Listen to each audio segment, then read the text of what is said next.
Hello, everyone. My name is Dr. Richard Horowitz, and I'm the co-host of the Doctor's Talk Healing from Lyme Summit. And it's my great pleasure today to introduce to you Dr. Bruce Patterson. And today, the topic of our talk will be differentiating treating long COVID versus chronic Lyme disease. There's a lot of overlaps between these two diseases, and Bruce is one of the experts in the field. So I'll just give you a quick update on Bruce's bio, and then Bruce, you can take it a little bit from there as far as how you got into this. But Bruce Patterson, MD, received his undergraduate training in molecular biology from the University of Michigan in Ann Arbor, and then his MD at Northwestern University Feinbohl School of Medicine, followed by a residency in pathology. And in the early stages of the AIDS epidemic, Dr. Patterson began investigating cellular reservoirs of HIV. And in the last couple of years, you have really turned out to be one of the lead researchers now in long COVID. You published some great papers on the topic. So why don't you tell everyone just a little bit about yourself and kind of how you got into long COVID, considering you're one of the few people who actually took a major interest in this from the beginning? Sure, I appreciate that, Richard. It's nice to be here with you. A lot of it stemmed from the work we did in HIV. And when I first started in HIV, they didn't know where the virus was. Is still a big question. Is AIDS actually caused by HIV? Because they couldn't put two and two together. And that's what led to this search for, reservoirs of HIV. And of course, using some of the technology developed at Northwestern, we actually found it. And so, when COVID came along, it was about my fourth pandemic. I was actually in Shanghai on January 6th, 2020. And I was about to go to Wuhan to visit another laboratory. And I got this message the night before that my trip was canceled. So, and somebody the next day at this cancer company showed me one of the first reports in Chinese of some of the data from these patients with this kind of new virus that nobody had labeled yet. And what struck me was how engaged the innate immune system was, and how macrophage-driven the immune response was. And that's really started it all in terms of trying to come up with strategic ways to treat acute COVID, and then, of course, served us well as we were differentiating long COVID from acute COVID. Right. So, and I know you and I have talked about this with chronic Lyme disease, but one of the reasons we're talking here today is the symptoms overlap quite a bit, and so do the pathology. So can you talk a little bit about some of the underlying mechanisms now that you've kind of discovered with long COVID? And interestingly enough, when I keep looking at the literature, I keep seeing more and more of these overlaps between the two diseases. So can you talk a little bit about that? Well, because it's such an interesting topic. And of course, long COVID is all over the media right now.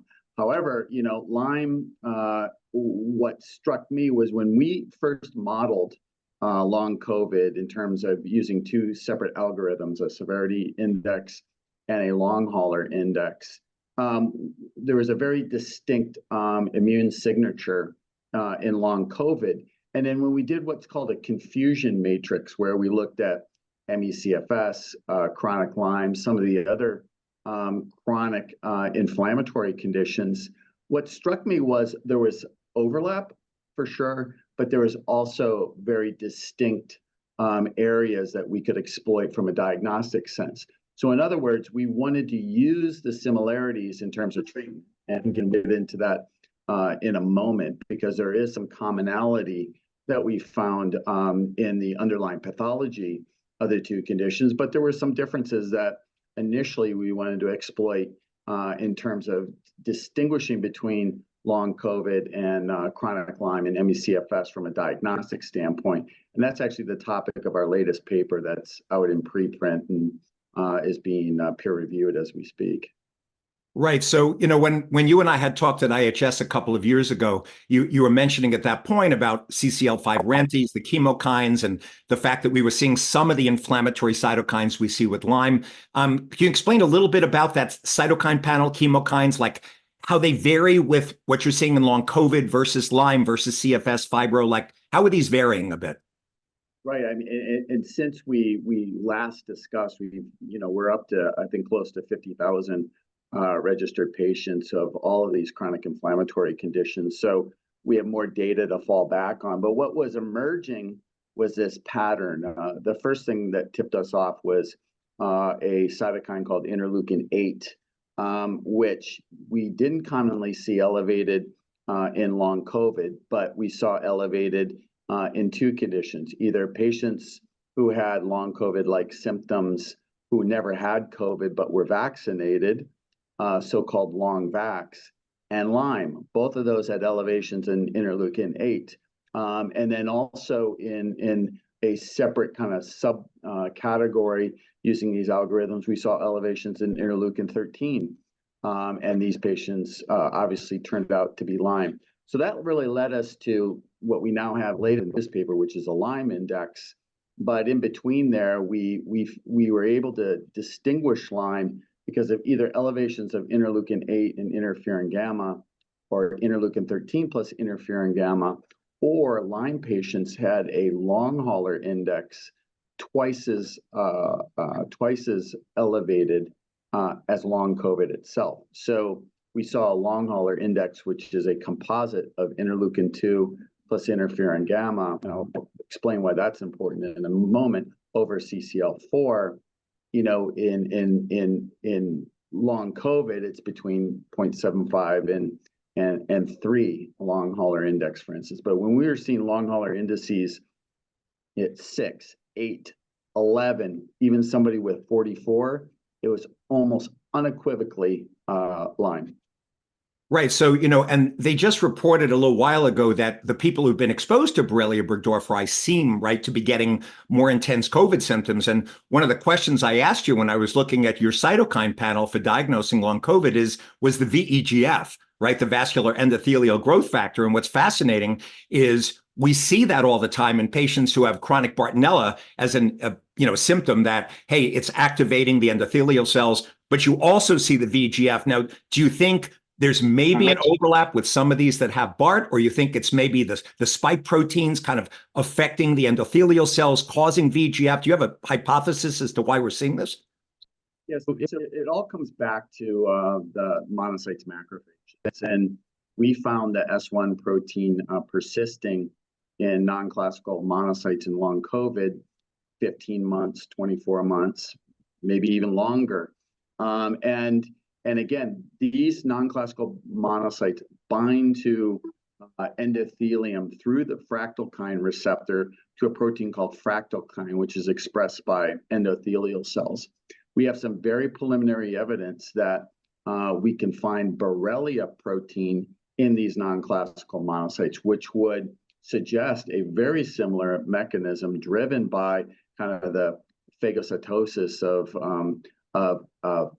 pre-pathogen, so post-infection phagocytosis of or long-lived monocytes that bind to blood vessels, both in Lyme and in long COVID. So let me just be clear. So because this is the first time I think people really are hearing this, you're actually finding the Borrelia sometimes in these patients inside the monocytes. You're actually finding it stimulating some of these chemokines and cytokines, making the long COVID worse. That's what you're basically saying. In the absence of replicating bug. So in the absence. What we found in long COVID after doing, and I haven't seen this from any other group, we did whole genome sequencing of sorted monocytes for the entire genome of SARS-CoV-2. We did that in tissue from long COVID patients before. Now everybody's infected 3 or 4 times, so you don't know, if any replication is from a infection last month. But early on, when it was on cycle 1, we went and did whole genome sequencing, and there was less than 5% of the genome represented in the RNA of these monocytes and in tissue. And there was obviously fragments of protein, which we also sequenced.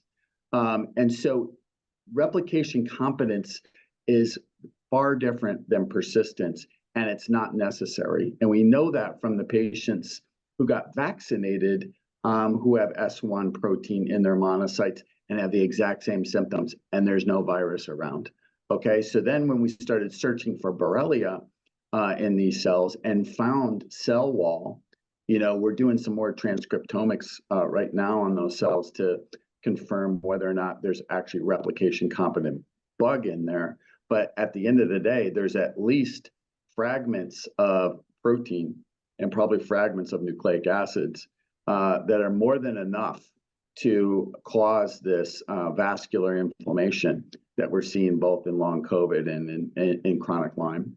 Right. Now in the Lyme patients, when we look at the Herxheimer reactions and we look at these cytokines that get released, one of the first switches in the nucleus, which is NF-kappa B, you see this massive release of TNF alpha, right? IL-1, interferon gamma, IL-2, IL-4, IL-8, IL-10, the whole.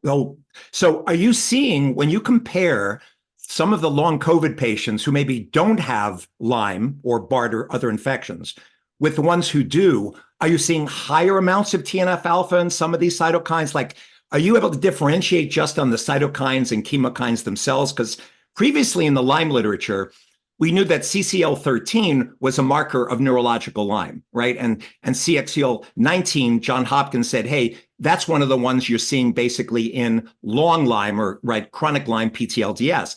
But those are the only markers. And John Hopkins, we can't get these in regular labs. These are just, research markers. So someone like me who's a clinician, it doesn't help me. But could we use your cytokine panel and chemokines to say, hey, this person doesn't just have long COVID, they've got long COVID and Lyme because the TNF alpha is higher or the IL-4 is higher. Are we able to make that kind of differentiation? Those are such great observations, Richard, because number one, we just derived a Lyme index to separate it from a long COVID diagnostics. And in the numerator of the Lyme index is interleukin-4 and TNF alpha. And the denominator is IL-2 plus interferon gamma, which is the long hauler index. So it very, very clearly distinguishes between long COVID and Lyme, but it's driven, as you suggest, by TNF alpha. Now, what's very interesting in our paper published last February on long COVID, TNF alpha was the major driver for fatigue. And of course, fatigue is common to all these chronic inflammatory diseases. In fact, our diagnostic, we really feel like somebody comes into your office because somebody's not going to come into your office and say they have fatigue, and then you're going to send off for $1,600 worth of Lyme testing. I mean, that's not your reflex. So I think we really have a screening test to say, okay, which is symptom-based. You're coming in with fatigue, brain fog, post-exertional malaise. A lot of people would say, well, you must have long COVID. Well, you and I know better that, you may have chronic Lyme. You may have ME/CFS.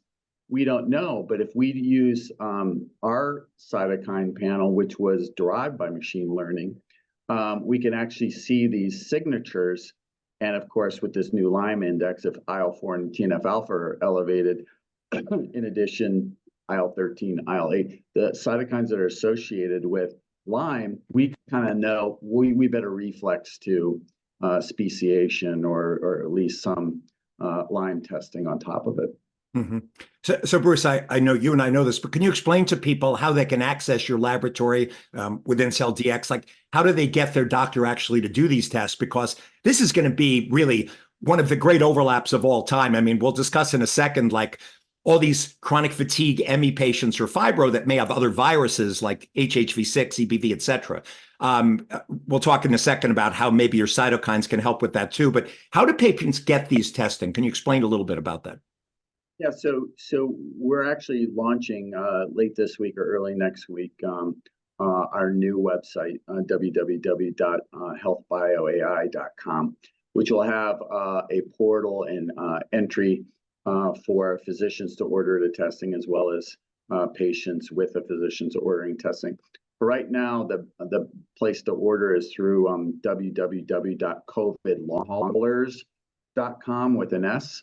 And then patients and physicians can order the tests right there, the InCellKine 14-plex test. Great. So again, that just so people get this, www.covidlonghaulers with an S.com. That's how they can access this testing to be able to differentiate. That's right. And then when we run those cytokines, so you'll get a cytokine report. On top of it, it'll have the long hauler index.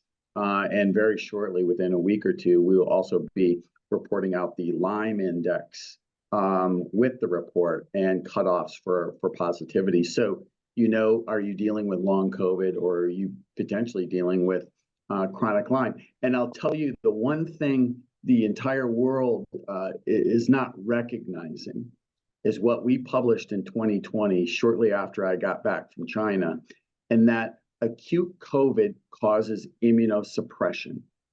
Okay. And I mean, T cells in the single digits when there should be 30%, they were 5%, 10%. I'm still seeing 11 to 15% in some individuals. The T cells are exhausted. They express PD-1, CTLA4, TIM3, etc.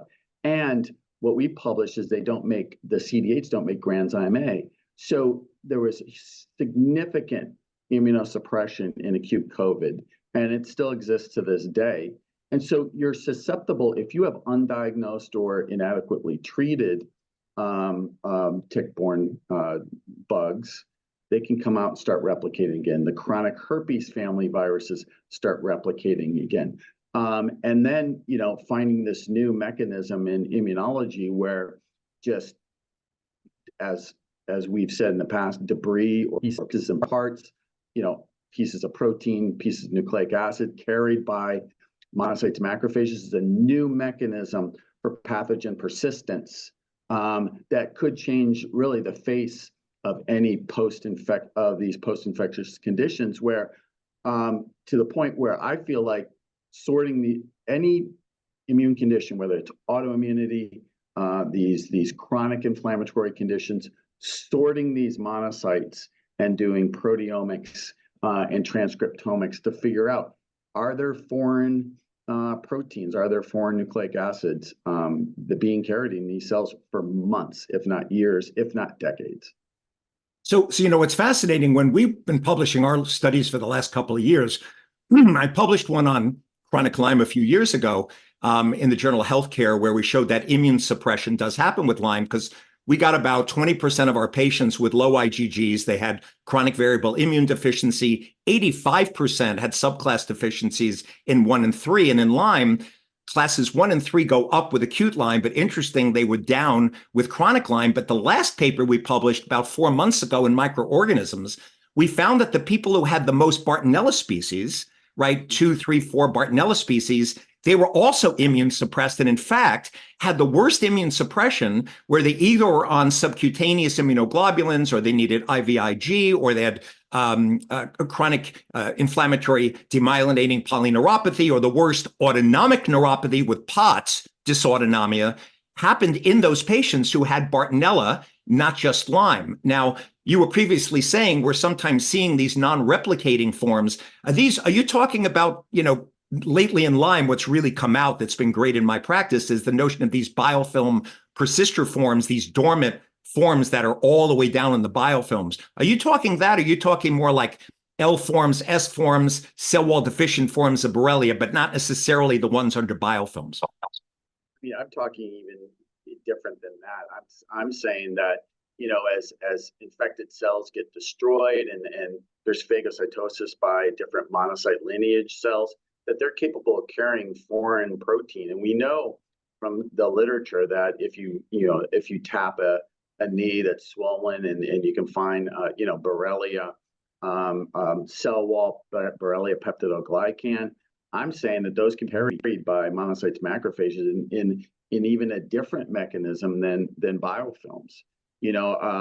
And so there may be even more reason why there is a chronicity to Lyme that transcends replication, and why antibiotics become non-productive over time. So what, I think we're in an exciting time for immunology right now, and most importantly, post-infectious immunology. What you just described, Richard, elegantly was, the humoral immune system has deficiencies in these infections. And where we came from, just because we started working on it, where we're seeing these cell-mediated immune deficiencies and this dominance of monocytes, macrophages from the innate immune response Right. from these emerging infections. I mean, it's we are really getting to the heart of why there may be these so-called, no one could find an etiology for years. We're just tipping the iceberg right now on chronic inflammation and maybe even autoimmunity. We haven't ventured there. All I know is we have 5 Sjogren's patients, who are always, fraught with fatigue, who are responding really well to our drug combination, Maravroc and statins, when we relieve their vascular inflammation, their fatigue gets better, and nothing brings down TNF alpha better than a CCR5 antagonist repolarizing monocytes macrophages. Right. No, thank you, Bruce. Bruce, if people want to contact you directly, what's the best email for them if they have questions for you? Sure. I mean, the best email is brucepet@incelldx.com. And either that or through the covidlonghaulers.com. Both are easy ways to get a hold of me. So great. And I can give that out because everybody is getting a hold. I mean, it's been a whirlwind of activity from around the world, really. I mean, we do telemedicine with, Romania, Europe, UK, Australia. So this is a global issue. And I was shocked to see how much Lyme disease there is in the UK, right? That is, by the way, that's one of those hidden epidemics that's been going on in Europe, because I've been following the Lyme politics for years. Europe has a really bad problem. And because of all the different Borrelia species, here we have Borrelia sensu stricto, but we're starting to see some Afzelii, guarini, southern tick-associated rash-like illness, which they don't even know the pathogen. Over there, they've got 7 or 8 different Borrelia species, with Valsana and all of these other ones that if you're just doing an ELISA Western blot, you're not picking it up. So they're having an explosion. And by the way, yesterday, I'm writing a new paper. I decided to go look and see how many of the people at this point in Europe and the US are suffering from these chronic fatiguing illnesses. And when I put together ME, fibromyalgia, and Lyme with this, we found out it was at least 14%, including, by the way, long COVID. It was 14% roughly of the US population that is complaining of chronic fatigue. In Europe, when I added together ME, fibromyalgia, long COVID, it was closer to 49%, like half the people living in Europe. So we've got a really big problem here with all of the politics interfering. And I think, your cytokine panels and the way we're looking at it is definitely, it's going to be one of the answers that people are looking for, because the overlaps of these illnesses, what is a virus? What is a bacteria? Do you have both? Do you have, several different things? It's confusing for doctors. And that's why we really need, better testing like you're doing in your laboratory. It's so true. And, it's really a disservice that, the press and even the governments say, oh, there's no diagnostic. Well, you know what? If I was sitting in an important seat, I'd be calling anybody who had anything close to a diagnostic and saying, hey, can we vet this? Can we try this? Can we do X, Y, and Z? And here we are, about to submit our 4th paper on it. And we've used it on tens of thousands of patients. It's nothing, crickets. And for me, it's a disservice to patients. We are getting patients better.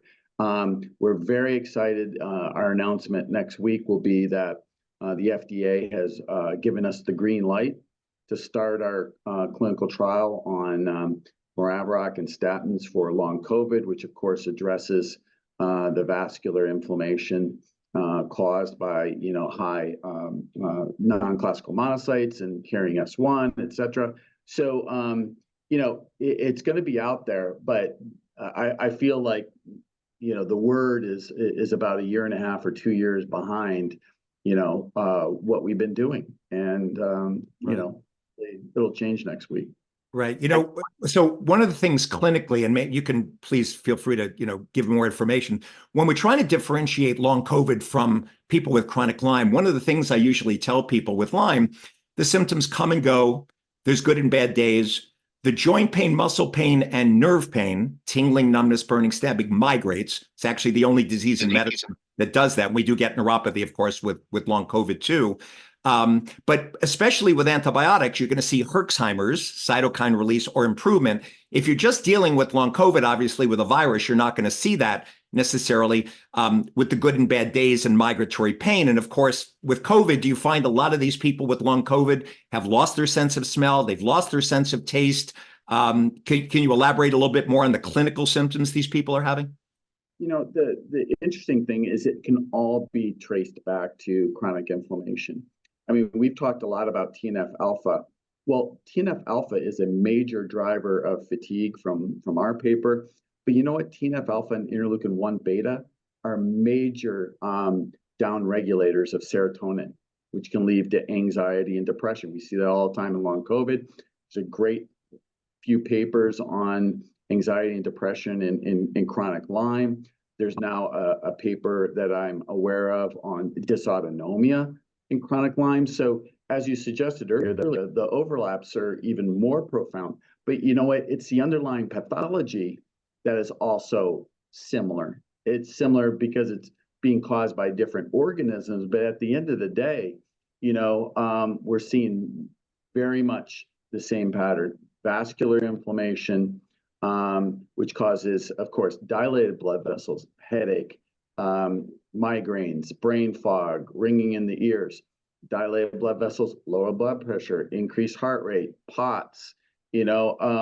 All these things can be related to the chronic inflammation. And of course, upregulation of VEGF. VEGF is notorious for causing peripheral neuropathy.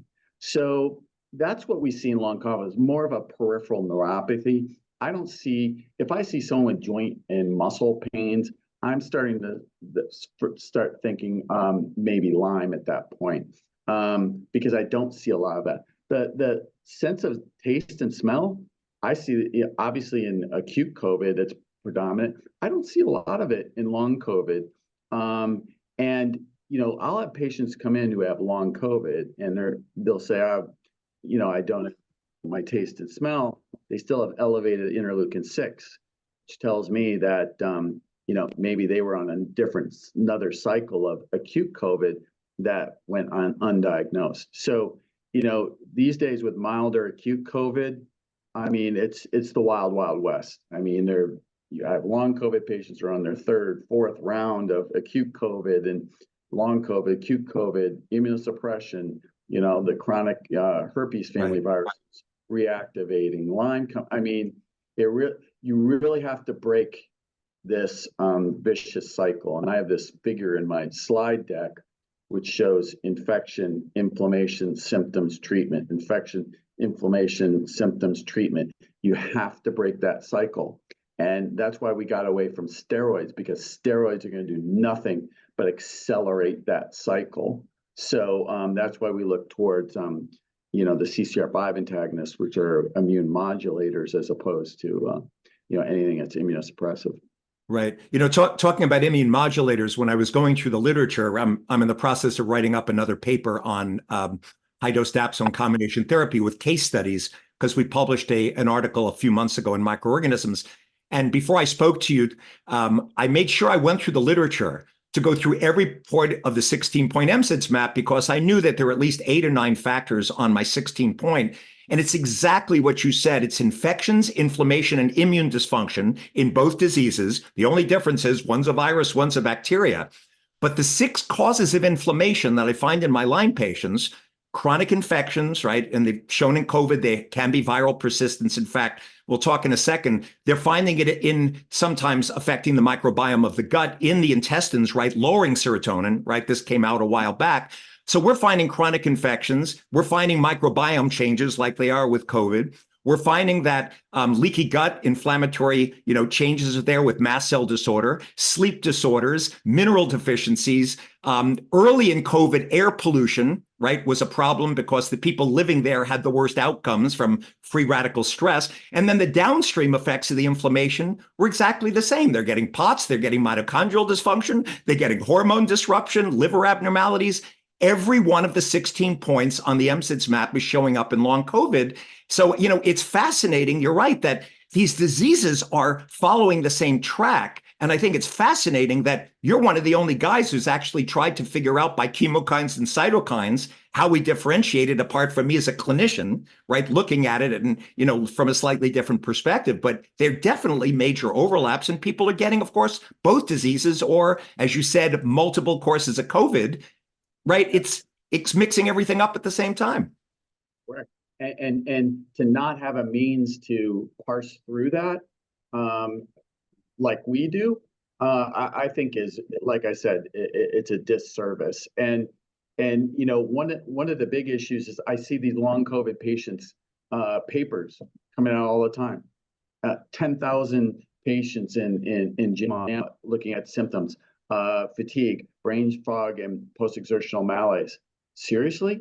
Not one Lyme test in any one of those 9,000 patients? I mean, I just, every paper I see, I'm like, how do you know? But Bruce, that's medical politics, because Lancet Global Health 2 years ago published that 14.5% of the global population has now been exposed to Borrelia burgdorferi. But you don't hear anyone saying, oh my God, 1 out of 7 people now in the world's been exposed to Borrelia. Boy, this would be a big overlap considering how many people have gotten COVID, right? You'd think. And that's medical politics. That's not medical science. No, and it's true. And those first patients that we looked at, they were having cut my teeth on HIV from 1989 on. I mean, those first patients were as immunosuppressed as a patient with HIV. Wow. And probably even AIDS. I mean, we saw percentages of the CD8s, which work in concert with the CD4s. Percentage of the CD8s as low as the percentage of CD4s in HIV/AIDS. And you know what? That just brings on anything and everything. I mean, in our initial court, we had a woman in New York City who died of cytomegalovirus. When was the last time you saw that? 1991, 1992? I mean, it was, like I said, people are not recognizing that acute COVID causes immunosuppression. I mean, right. So just for the audience, because not everyone's a doctor here, just explain a little bit about, CD8 and T cells and natural killer cells and why they're so important, because I do check them in my Lyme patients, and there's definitely a certain percentage, their natural killer cells are low, their functional natural killer is not working. Just can you explain a little bit to the audience just why this is so important?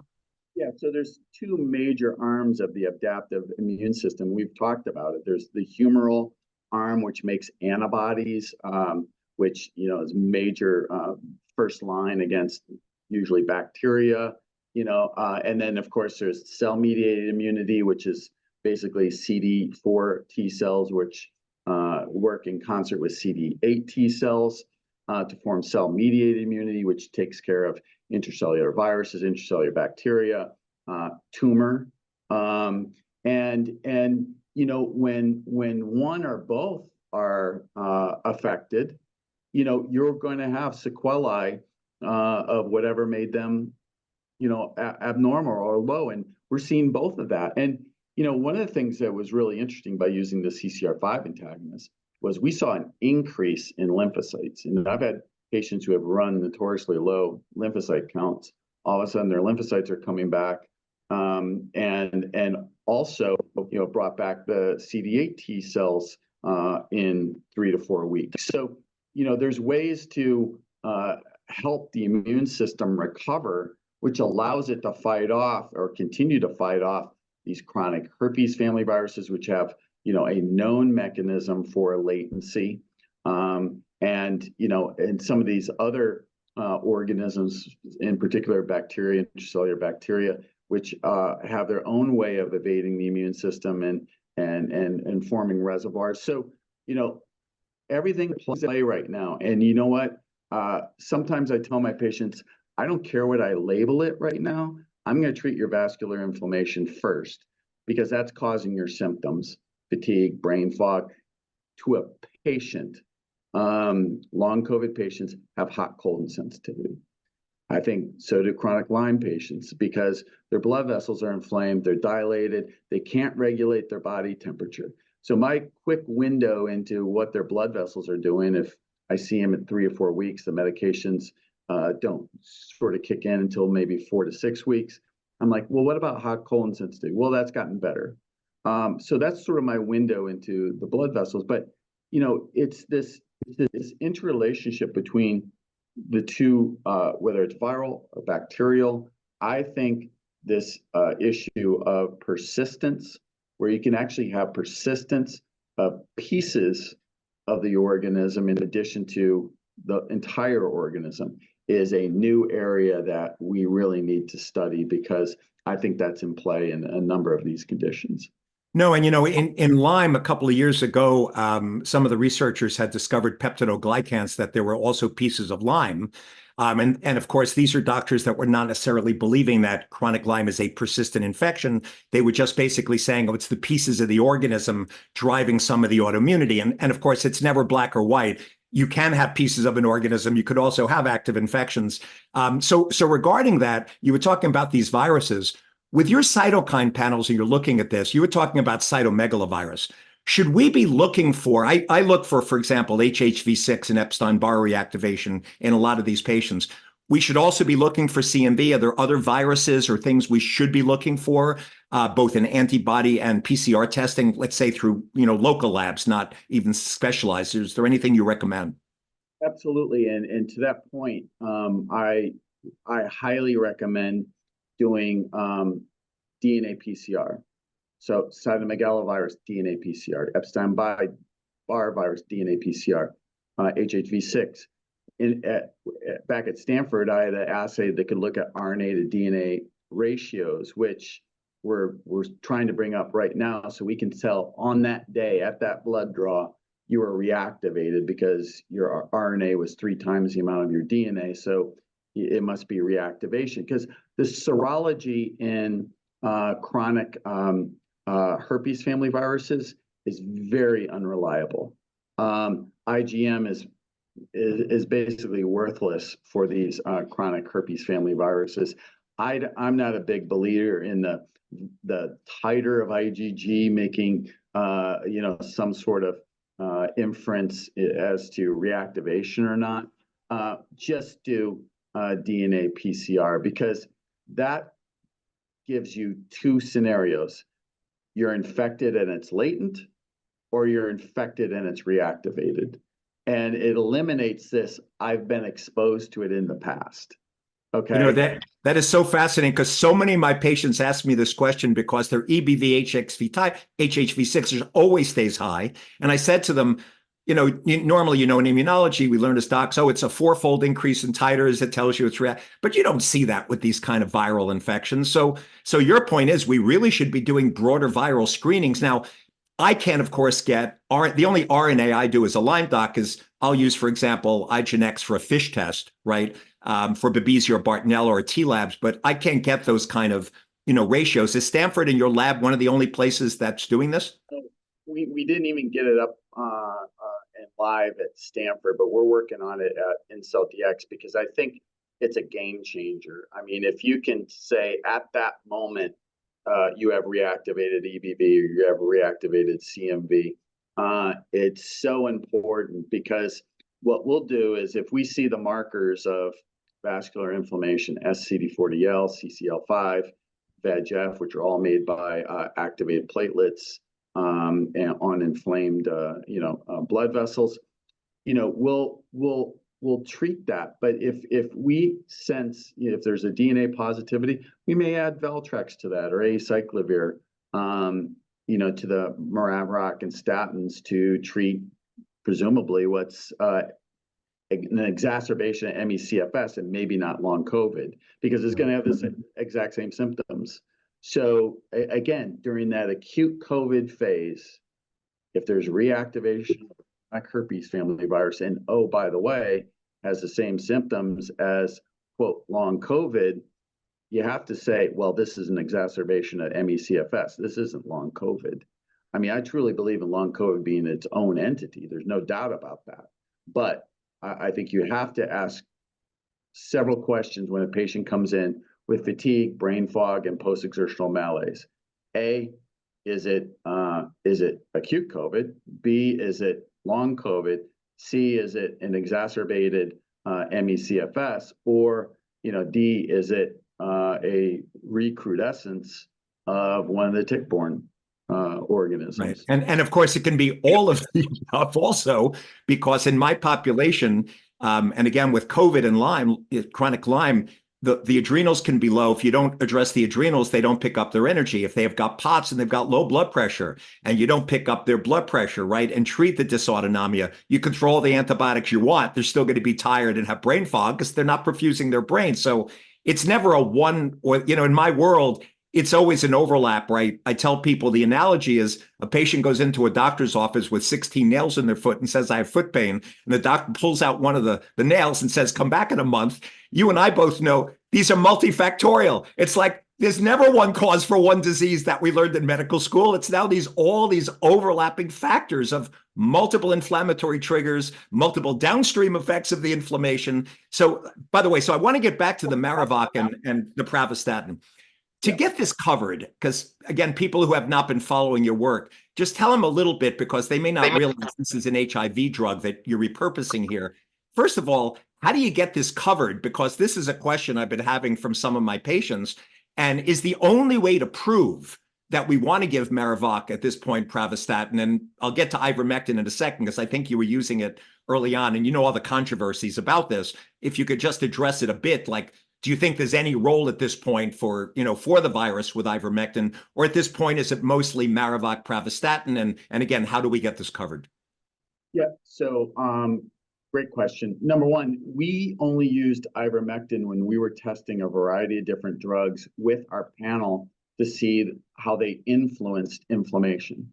I mean, that was 3 years. We haven't used it in 3 years. I don't know that it had a role in long COVID. I've seen many different publications now on the COVID. And I just assume not go there, because I think we found a really great combination.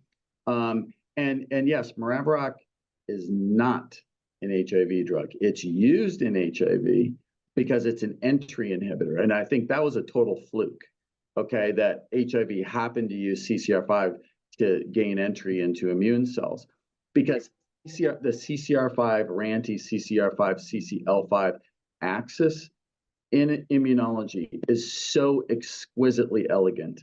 Number one, it tells inflammatory cells where to go in the body in response to inflammation, which is CCL5 or RANTES. Okay, tells the immune cells where to go. By the same token, in cancer, we just published a paper on CCR5 expression in different cancers, because CCR5 is also involved in metastasis. And so you see tumors expressing CCR5, and they'll migrate to areas of CCL5 expression, and that's where you'll get implantation of the MET. The other thing is, in the paper that I've sent you, the cross-linking of CCR5 on monocytes macrophages and switching the monocytes macrophages from a pro-inflammatory phenotype, which is pro-tumor, pro-tissue damage, and is what we're also battling in long COVID, switch that to more of an effector phenotype. So you lower IL-6, you lower TNF-alpha, you lower interleukin-8, interleukin-1 beta, etc. That's what we want. And Marivoc doesn't immunosuppress. If anything, it embellishes the immune response, because it relieved the CD8 exhaustion in our earlier studies. It increased the CD8 numbers. It restored expression of granzyme A. It had all these positive effects on T cells. And at the end of the day, in terms of fighting off viral infected cells, and in terms of fighting off tumor cells, it inhibits influx of Treg cells, which come in and shut off the immune system.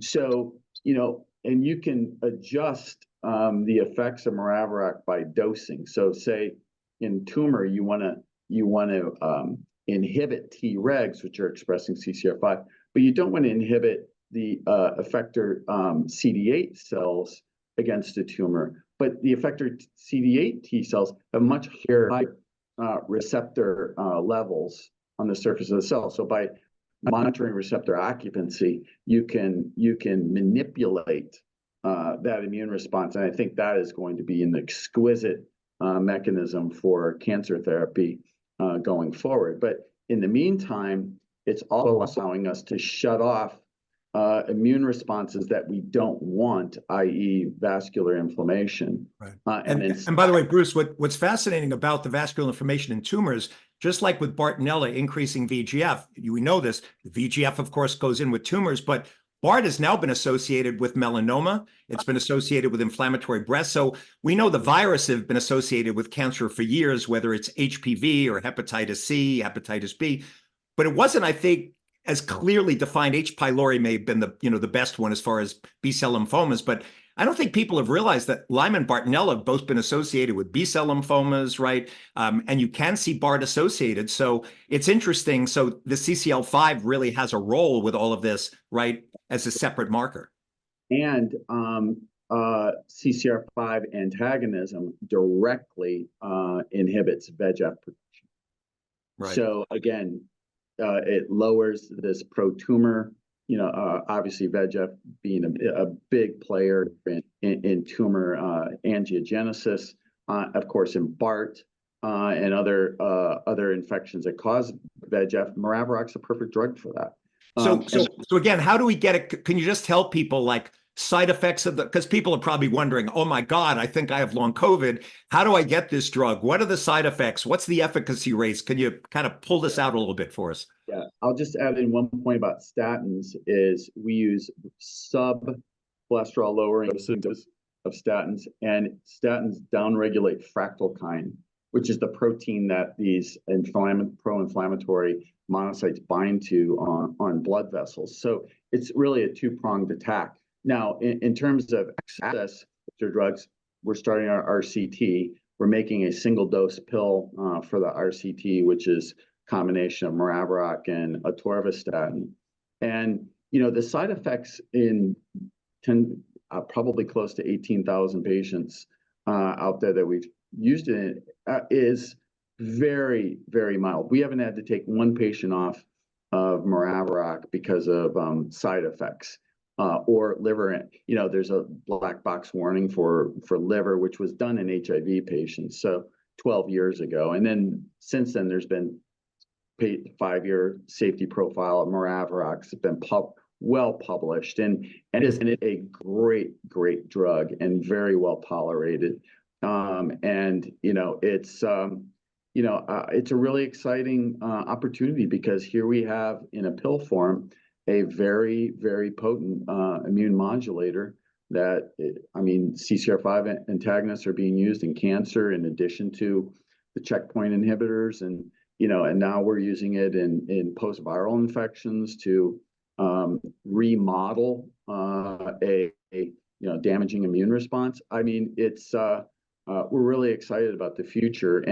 And frankly, that's why we're not a long COVID company. We are a chronic inflammation company, just because of the widespread,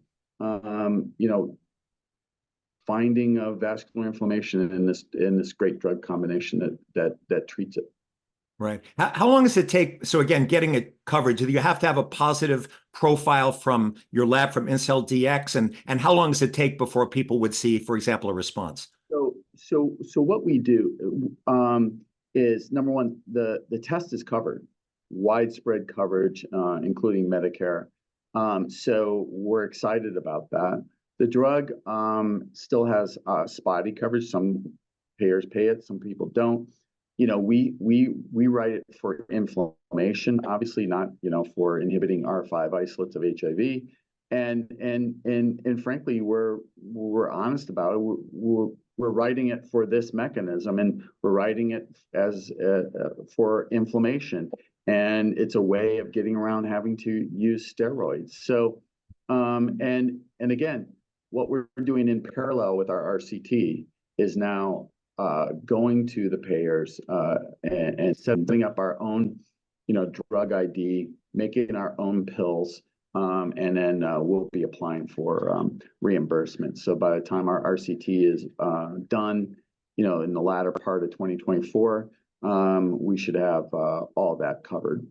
That's great. And by the way, I'm also, if I can get it going, planning on trying to get a randomized trial by the end of this year on dapsone combination therapy because I've been having such great results. Speaking of dapsone, I was curious when I looked at the acute COVID literature, especially with ARDS, and of course they were using dexamethasone in the hospitals, right, to kind of push people through.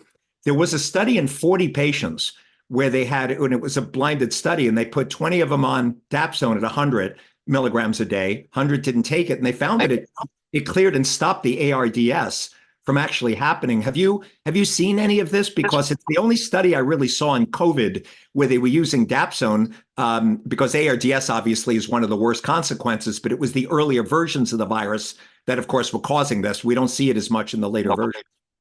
Yeah, we didn't get too much into that. I mean, we're trying to push CCR5 antagonists in acute COVID, and I definitely think they have a role. I mean, in particular, by repolarizing monocytes macrophages, the IL-6 comes down in 3 days, right? And if you remember, like everything when we talk about the cytokine storm, the hallmark of the cytokine storm was this really high level of interleukin-6, and I think tocilizumab, the IL-6 monoclonal antibody, got approved for acute COVID. Well, you know what? Nothing brings IL-6 down faster than CCR5 antagonism. So we're kind of going on that angle.